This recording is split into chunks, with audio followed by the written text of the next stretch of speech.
इन मुल्क में को न कानून आहे, न अदल आहे, न इंसाफ़ आहे।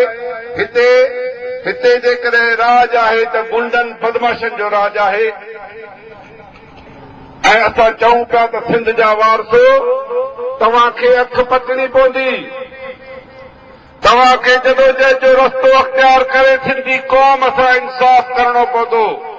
हाणे वक़्तु अची वियो आहे त मिस्र वांगुरु या ॿिनि ज़िंदा क़ौमुनि वांगुरु जदोजहद जो रस्तो अख़्तियार करे लखनि जे तइदाद में माण्हू निकिरी आया था। यकीन सां चवां थो त अवाम खे क़ौम खे वॾी ताक़त आहे। तव्हां हिकिड़ी वॾी ताक़त आहियो। उहा ताक़त तव्हां हासिल इन सूरत में करे सघियो था छो त हिते हाणे हर माण्हू चए थो त बाबा रियासतूं में पाकिस्तान नाकाम थी चुको आहे।